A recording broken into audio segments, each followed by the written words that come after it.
Hi guys, and welcome back to what is the second and final part of the 124th Hasegawa Nissan Skyline R31 Nismo Edition GTS. It keeps going.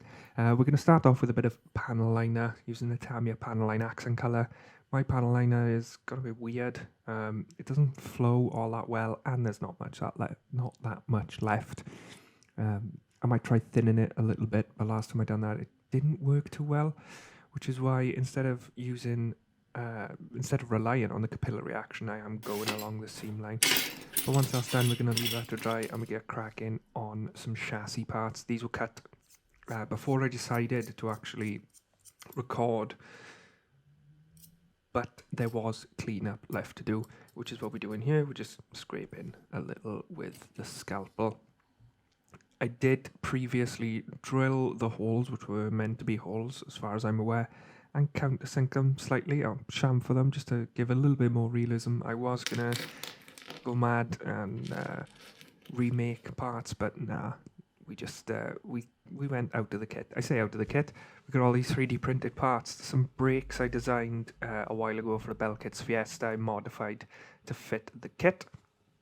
I also designed some SK Forged Mason, I think they are, alloys, a while ago after seeing a post, I think on Reddit actually, and somebody built a Prius with them on. I didn't know where to get the wheels, didn't know what they were, so I just designed them, printed them, wanted to put them on something, decided we'd put them on this. And then I designed some new hubs and struts. In the end, I didn't put springs on the struts, unfortunately. They weren't going to be seen, and it was already finicky, those parts, getting them in. So yeah, I left them off, but don't tell anyone. Now we're just removing some parts from the supports, and then we got all the brake pads stuck down, ready to paint. The backs were a little bit, they weren't that smooth, they were a bit wavy, so we just made sure to sand away that waviness. And then we drilled out the exhaust tips too.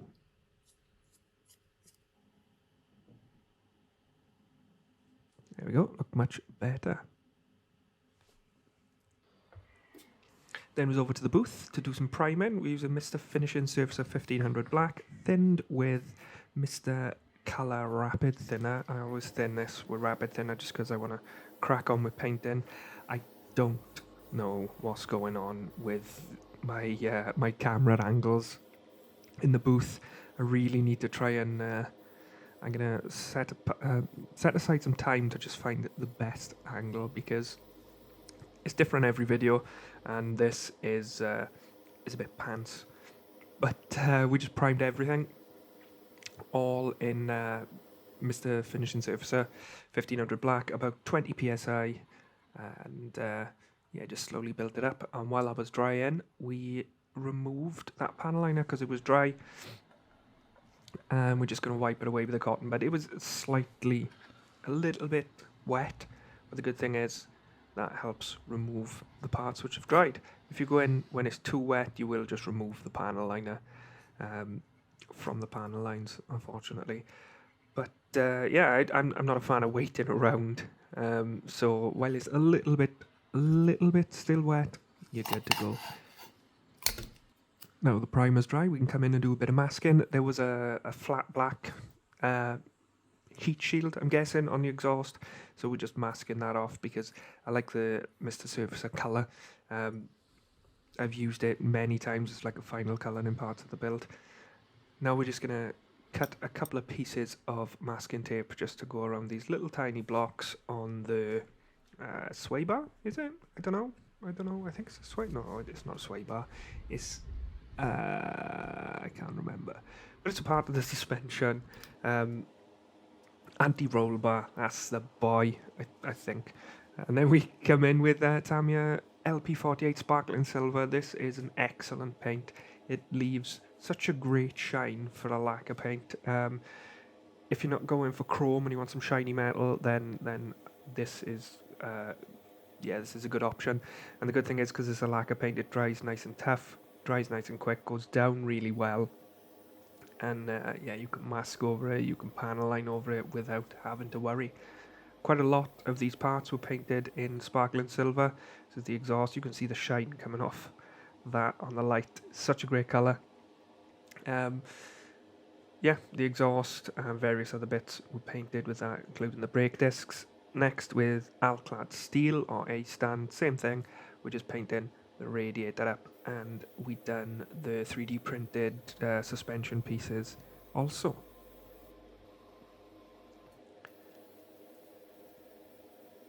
With the Alclad stuff, we normally turn the pressure right down, but with the steel, because it's not like a really shiny, glossy finish, it doesn't really matter too much, and it goes down just as well. More Alclad now, Candy Cobalt Blue. Funny thing is, I did have a test wheel, which I painted a while ago, which you would have seen in the original photos of when I was testing the wheel fitment. I forgot how I painted that. I knew it was a silver base and then a colour over the top. I thought it was the Candy Cobalt Blue. It wasn't. So we got a different colour in the end to what I wanted, but I'm still happy with the colour. Next, some Tamiya LP, can't remember, Pure Red, and this is just for the calipers. I didn't want to go blue with the calipers as well, so we went for red because I knew that was going to be the colour I was doing the seats, so a bit of red accent on the outside would, I think, work well. Now making masks for the centre disc carrier part. My circle cutter didn't go down to 8mm, so I had to resort to do it manually. Luckily, I had another brake disc, which was a test print, so we could use that as a template. And I just made 4 of these. As you can see, my little stack of circles there. And then they just went straight on to our sparkling silver discs. And because it is a lacquer paint, I can mask it with no qualms. This is probably, I don't know, 45 minutes tops after it was painted. Masking tape goes on. It was the centres then were painted with light gunmetal, and then there they are. Yeah, painted all 4. Yeah, I think that come out all right. They needed a different colour for the centre because it just looked too uniform. And now you can see that shiny, sparkling silver. Such a great colour from Tamiya. Next, we're doing a bit of dry brushing with the AK Extreme Metal, I think. Or AK Extreme True Metal or something. But it's the steel. We're just getting a makeup brush, getting a bit on the end, rubbing most of the paint off on the tissue, and then lightly going over the high spots. And you can see there it gives a slightly more metallic look. And we've done that with all the black pieces. And then we come in with some Vallejo black and dry brushed on the tank, because for some reason I had it in my mind that this was going to be plastic. I don't know why. But yeah, we just give some dry brushes to look like it's been scraped a few times, and we also done the same with a slightly lighter colour. It was like a dark grey, and then you can see it gives a slight effect that it's been scratched along the floor because this car is lowered.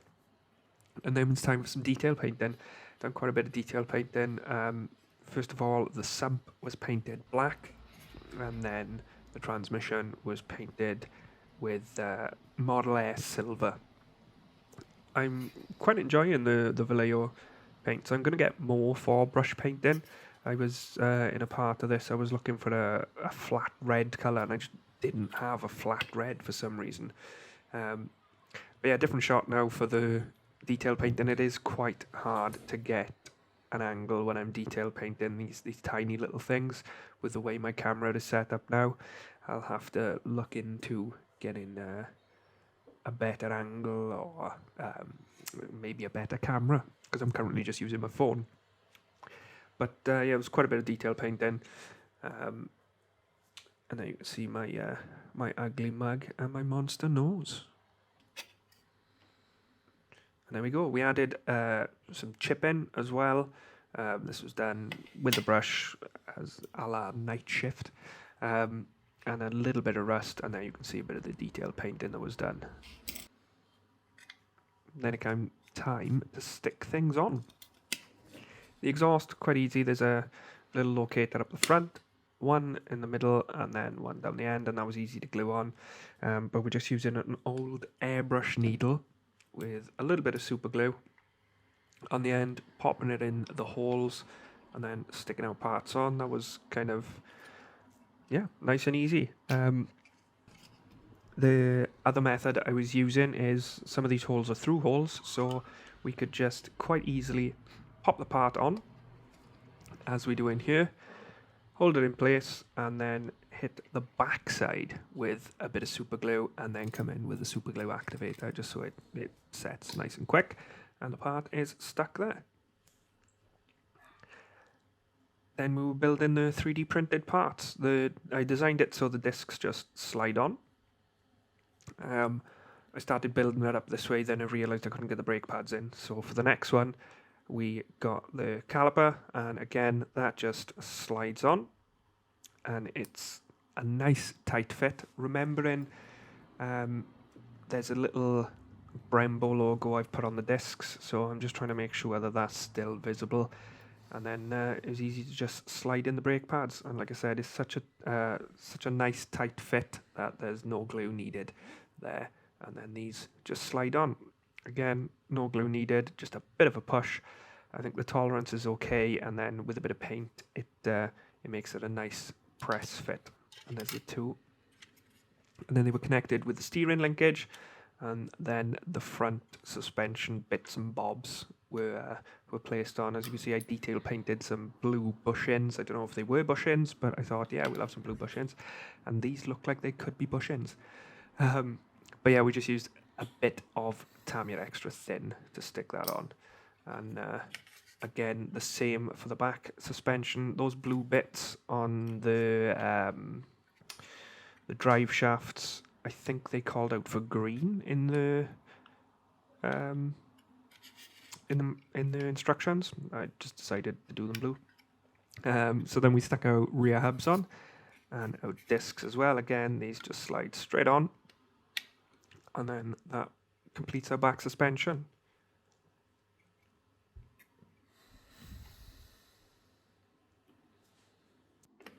Or at least I thought that completed our back suspension. There's everything together, looking pretty good, I thought.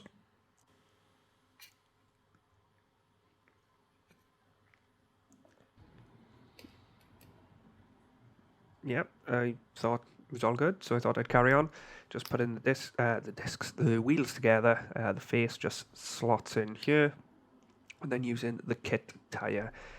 They weren't designed with a kit tire in mind. They just happened to be a nice size with the kit tire, which is great because I didn't want to design tires. The wheels go on quite easy. They just slip over the 5 studs. A bit finicky to line up. And then I realised that the stud pattern was always the same, 2 on the bottom, 1 on the top, so that made it a lot easier to slide the wheels on. Again, nice positive fit, so no glue really was needed. When it was fitting that one, I knocked the other side off. And there we go. I thought, there we go, that's the chassis, all done. I won't have to do any more serious modification, definitely not. And then it came to test fit. I'm glad I did, because I realised A, how annoying it was going to be to get this on with everything else inside, and B,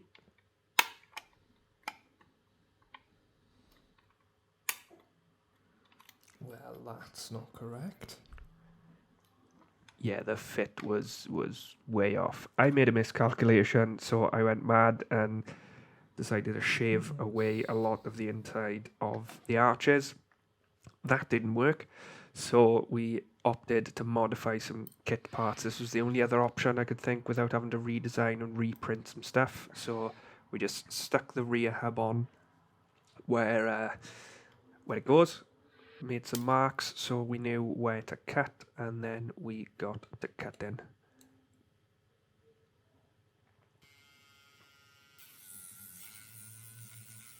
All in all, I calculated we'd need 1 millimeter, which doesn't seem much, but it is at this scale.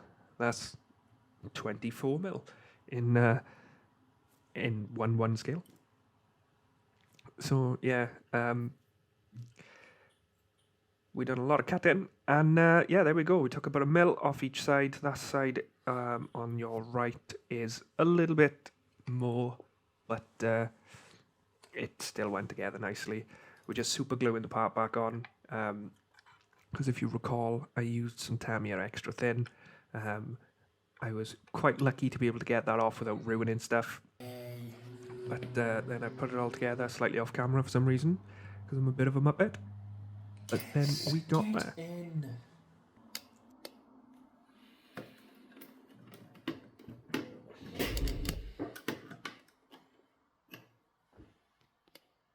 I will take that. And now that ordeal is over, it's time to move on to the interior.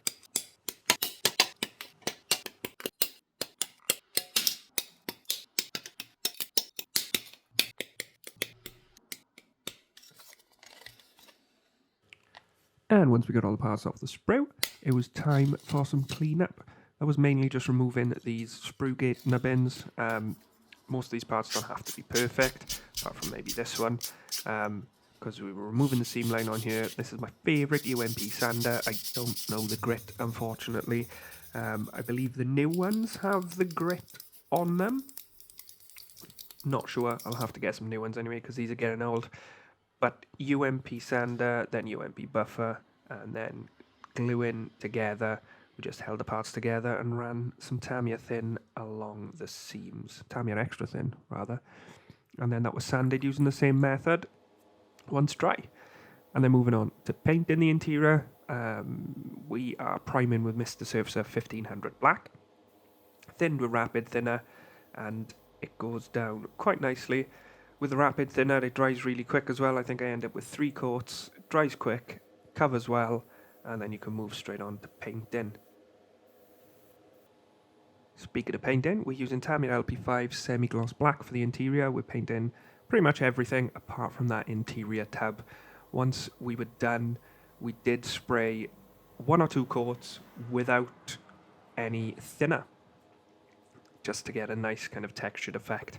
Then we're moving on to priming the seats. This is, even though it doesn't say so on the bottle, UMP pink primer. I've had this in a drawer for a while. A while ago, I ran out of primer, and Paul very kindly sent me a load of spares he had knocking about. So, yeah, this is UMP pink, and it's great for going under red. And then we're using the Rosso Corsa by MRP red for the seats. This red did leave a bit of a shine, so we did go over with Vallejo matte varnish afterwards. But once that was done, it was time for more detail painting. There wasn't many bits to detail paint, just these couple of bits on the dash, and these little tiny bits here. We're using a kind of semi-dry brush technique, just to hit the raised parts. And then we had a lot more detail painting to do. I opted to paint a couple of bits on the interior because it was mostly black. We painted the door handles. There was a part on the interior which needed to be a steel colour. That's called out for in the manual. But that was painted with Citadel lead belcher. Then it came to a bit of decaling, which for some reason I didn't get much footage of. But what we were doing here is we're just measuring the instrument cluster. And there's the instrument cluster in place. And all the decals went down really, really easily. They were over flat bits. There was no like conforming. So I'm not too annoyed that I didn't get the footage. But now we're using those measurements we took of the instrument cluster. And we're cutting a piece of clear acetate to go over the top to make it look like the cluster lens, essentially.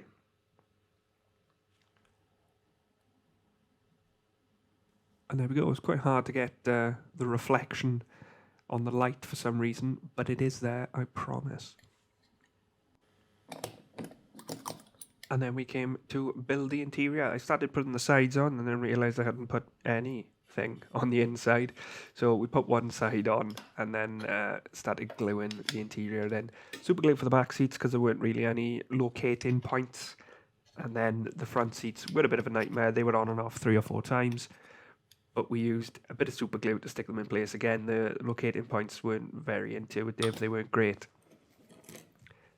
building up the dash, just gluing with a bit of Tamiya Extra Thin, we're gluing the steering wheel onto the steering column. And then while that was still wet, for some reason, I opted to glue this together. Steering wheel almost fell off, but it wasn't too much of an issue. We got everything in place, and here you can just about see a reflection on that clear piece of acetate on the instrument cluster.